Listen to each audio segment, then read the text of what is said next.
Supreme court کے ججز کو بھی انڈر پریشر لانے کے لیے کیمپینز کر رہے ہیں, اور خاص طور پر مظاہر علی نقوی, چیف جسٹس عمر الطاف بلیال, جسٹس اعجاز الاحسن, یہ پورا ٹارگٹ ہے. اور کیونکہ انہوں نے الیکشن نہیں کروانے, اور پھر انہیں یہ ڈر ہے کہ اگر اس وقت یہ کنٹیمپٹ کا معاملہ ہوا, آئین سے ایبروگیشن کا معاملہ ہوا, تو یہ جو حق سچ پر کھڑے رہنے والے جج ہیں یہ تو سزا سنا دیں گے. تو انہوں نے ان کے خلاف ایک کیمپین شروع کی ہے. صدیق جان, بالکل آپ نے درست کہا. اور سمیع صاحب, آج کیونکہ یہ زمان پارک والا ایشو ہو گیا, ورنہ محسن اعجاز صاحب ہمارے ساتھ تھے. آج ہم نے بڑی اہم تفصیلات اور دستاویزات کل بیان کریں گے. آج اس کا ٹیزر دے رہے ہیں, چھوڑیں گے نہیں, عدلیہ کے ساتھ کھڑے ہیں. اور یہ جو ٹٹو سمجھتے ہیں نا کہ ہم ججز کو بدنام کر لیں گے, ان کو ہم اس طرح ایکسپوز کریں گے کہ پورا پاکستان دیکھے گا. بالکل سمیع صاحب, دیکھیں اس وقت لڑائی ہے سپریم کورٹ کے ساتھ, اس وقت لڑائی ہے پورے مافیاز کی, سب کی لڑائی ہے عمر الطاف بندیال صاحب کے ساتھ اور ان ججز کے ساتھ جو یہ بات کہہ رہے ہیں کہ آئین اور قانون کے مطابق 90 روز میں الیکشن ہونے ہیں, پاکستان کی عوام کو جو حق دہی کا حق آئین دیے ہوئے ہونے. اور اس حوالے سے سمیع ابراہیم صاحب, اعتراض حسن صاحب کی بات بہت اہم ہے کہ 1971 کا جب سانحہ ہوا, جب پاکستان ٹوٹا, اس کے بعد اس بات کو یقینی بنایا گیا کہ نہیں الیکشن وقت پر ہو, جس کو عوام مینڈیٹ دیں وہی حکومت بنائے, ورنہ پھر خدا نہ خواستہ کوئی بڑا سانحہ جنم لے سکتا ہے. اب کیا ہوا؟ اب آپ ان کو دیکھیں کہ سپریم کورٹ نے ایک فیصلہ دیا. اس میں پہلے انہوں نے ٹارگٹ کیوں کیا مظاہر علی اکبر نقوی صاحب کو اور اعجاز الاحسن صاحب کو. ان دونوں معزز ججز نے ایک تو وہ نوٹ لکھا تھا جس میں چیف الیکشن کمشنر پیش ہوئے, ہم موجود تھے, جس میں چیف الیکشن کمشنر نے ہاتھ کھڑے کر دیے کہ میں یہ الیکشن نہیں کرا سکتا. نہ ہی ان کا کوئی ارادہ تھا, نہ ہی ان کی کوئی نیت تھی.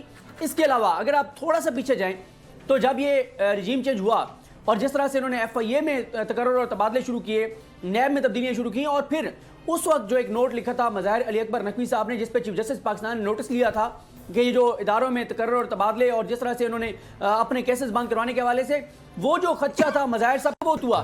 آج ایک سال بعد سمیع ابراہیم صاحب دیکھیں, سارے چوروں, ڈاکوؤں, لٹیروں کو این آر او دے دیا گیا. اور آج پاکستان کی عدلیہ اس طرح سے ٹارگٹ ہے کہ مریم نواز صاحبہ کو دیکھیں, وہ جس طرح سے ججز کو گالیاں دے رہی ہیں, پورے میڈیا کو لگا دیا گیا. اوپر جو دباؤ اس دن آپ تو اس چیز کے گواہ ہیں, وہ آپ دکھائیں, ہم نے تو نہیں دکھائی. اور اس کے بعد شعیب صاحب گرفتار بھی ہو گئے. کو چیئرمین بول شعیب شیخ کے خلاف من گھڑت, جھوٹا اور بے بنیاد کیس. حکومت انتقامی کارروائیوں پر اتر آئی. رشوت دینے کے جھوٹے الزام کے پیچھے اصل حقائق وہ لے آیا عوام کے سامنے. سندھ ہائی کورٹ کی جانب سے 10 مارچ کو ایگزیکٹ کیس میں بریت کا فیصلہ بھی دے دیا گیا, جو رشوت کے اس الزام کو جھوٹا اور بے بنیاد ثابت کرنے کے لیے کافی ہے.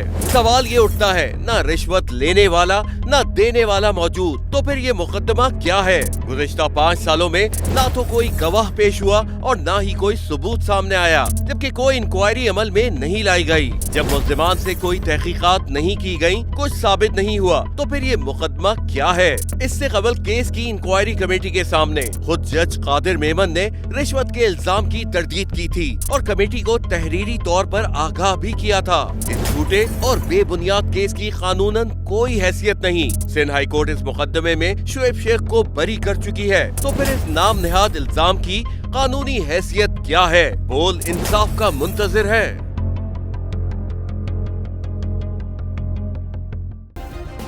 سبسکرائب کریں اور بیل دبائیں تاکہ کوئی خبر رہ نہ جائے.